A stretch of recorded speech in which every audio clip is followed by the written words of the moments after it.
নমস্কার সবাইকে, ঝুমুরের হাসি খুশি আরও একটি নতুন ব্লগে তোমাদের স্বাগত জানাই। আজ হচ্ছে সোমবার, সকালে ব্রেকফাস্ট করা হয়ে গেছে, মেয়েও কলেজ চলে গেছে খেয়ে দে, আর হাজব্যান্ডও চলে গেছে অফিস। এবার আমি একা, ঘরে যে হেল্পিং হ্যান্ড আছে সে এসে সমস্ত কাজ করে দিয়ে ও নিজের ঘরে চলে গেছে। তো এখন হচ্ছে আমার দুপুরে রান্নার পালা। এখন বাজে 11টা। তো আমি আজকে বানাবো আলু ভেন্ডি সবজি একটা, আর পেঁপে সেদ্ধ ভাতে বসিয়ে দিয়েছি। তো ওটা ততক্ষণে কষছে, তখন আমি ভাবলাম একটা আম কেটে নিই, হালকা ফুলকা খিদে পেয়েছে। কালকে আমার বর সাফল থেকে আমগুলো এনেছে, এত টাইট টাইট দেখে এনেছে যে কাল তো খেতেই পারলাম না। তো আজকে আমি গিয়ে দেখলাম পেকেছে নাকি, কোনোটা পাকেনি। তার মধ্যে থেকে একটা আমি বার করে নিলাম খাবার জন্য। তো আমটা কেটে এবার খাবো। কখনো হালকা ফুলকা খিদে পেলে না আমি ফলটাই খাই, ফলটা তাড়াতাড়ি হজমও হয়ে যায় আর পেটটা ভারীও লাগে না। আর এখন আমের সিজন, খেয়ে নিই, আবার তো চলে যাবে আমের সিজন। যেই সিজনে যে ফল ওঠে ওটা খাওয়াটা দরকার। এখনো পর্যন্ত আমি জামটা খাইনি, আমার জামটা খুব ভালো লাগে খেতে। এই যে আমার কষছে আস্তে আস্তে, নুনটা আমি পরে দেবো। তেমন কিছু না, কোনো নাম নেই এখানে। আমি না একটা সাদা সর্ষে আর 3 কোয়া রসুন আর টমেটো লঙ্কা দিয়ে পেস্ট বানিয়ে নিয়েছি। কালো সর্ষে দিইনি, ইচ্ছা করে দিইনি। কালো সর্ষে যে ইয়েটা আছে না, চোকলাটা, ওটা হজম হয় না।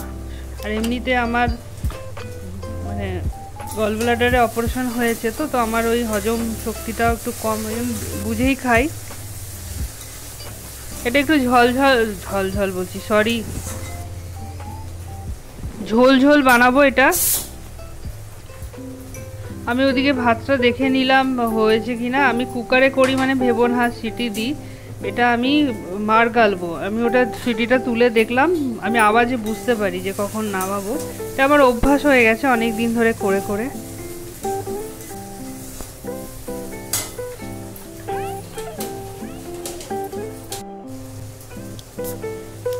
এই মশলাটা দিয়ে না বেশিক্ষণ কষাবো না, সর্ষে বলে না বেশিক্ষণ কষালে তিতে হয়ে যায়।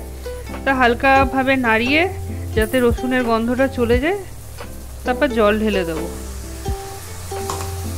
আলুটা আমি দেখলাম সেদ্ধ হয়ে গেছে, ওই জন্য বেশিক্ষণ আর ফোটাতে লাগবে না।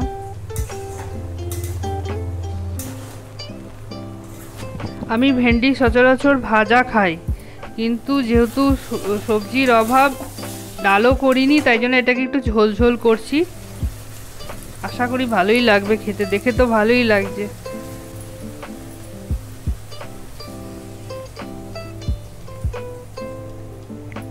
মিক্সির মধ্যে মশলাটা লেগেছিল না, ওটার মধ্যে একটু জল ঢেলে আমি দিয়ে দিলাম।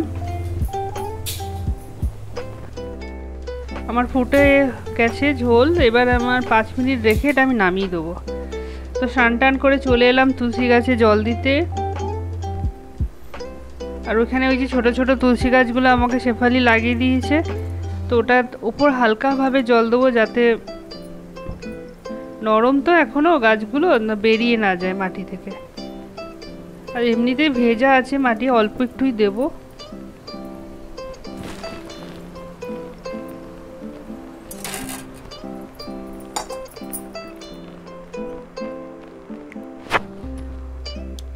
আজকে হচ্ছে সোমবার, শ্রাবণ মাসের 2য় সোমবার। তো আমি ঘরেই জল ঢালছি, যবে থেকে এই শিবজিকে এনেছি মহাকালেশ্বর থেকে। ঘরের মধ্যেই জল ঢালি, বিকেলে এসে আবার আমার মেয়ে দেবে মাথায়, আবার সন্ধেবেলায় আমার হাজবেন্ড দেবে। ওং নমঃ শিবায়, ওং নমঃ শিবায়, ওং নমঃ শিবায়। হে ভোলেনাথ, সবার মঙ্গল করো, সবাইকে ভালো রেখো, সবার মনস্কামনা পূর্ণ করো।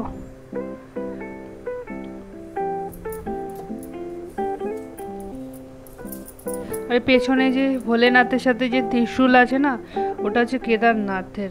ওটা কেদারনাথ থেকে আমার বোন এনে দিয়েছে। আর এই রুদ্রাক্ষের মালাটা দেখছো, এটা হচ্ছে ত্রম্বকেশ্বরের। এক একটা জায়গার এক একটা জিনিস আমার এখানে আছে। আস্তে আস্তে মন্দিরটাকে আরো ভালো করে গোছাবো।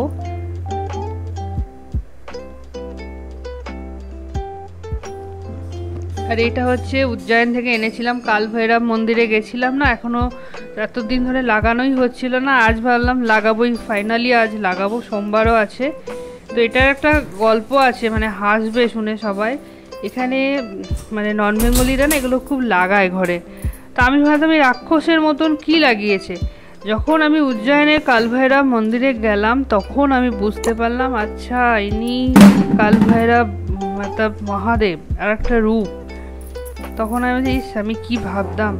তো আমি ওখানে পুজো দিয়েছিলাম যে ঝুড়িতে, ওখানে এটা ছিল, তো ওটা পুজো দিয়ে এনেছি, তো বললো এটা ঘরে লাগাতে।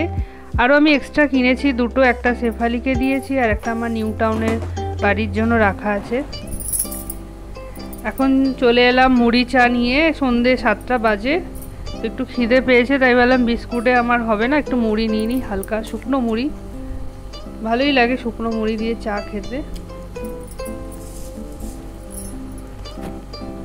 কখনো কখনো চাটা ঢেলেও খাই আমি এই মুড়ির মধ্যে।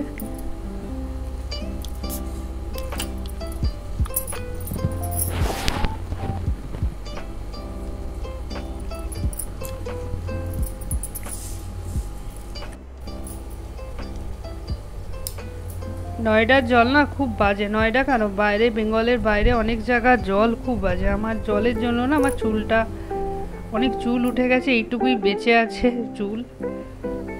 মেয়ে বিকালবেলা একটু পড়তে বসেছে, কলেজ থেকে আসার পর 1 ঘন্টা রেস্ট নিয়ে। চাটা খেয়ে নে।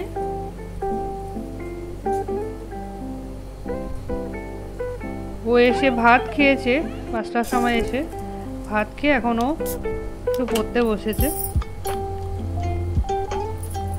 আমরা বাঙালিরা ভাত না খেলে চলে বলো? আমি আমার ব্লগটা আজ এখানেই শেষ করলাম, আবার দেখাবে তোমাদের সাথে আর একটি নতুন ব্লগে। সবাই ভালো থেকো, সুস্থ থেকো। ব্লগটা ভালো লাগলে অবশ্যই কমেন্ট করো আর সাবস্ক্রাইব করতে ভুলো না।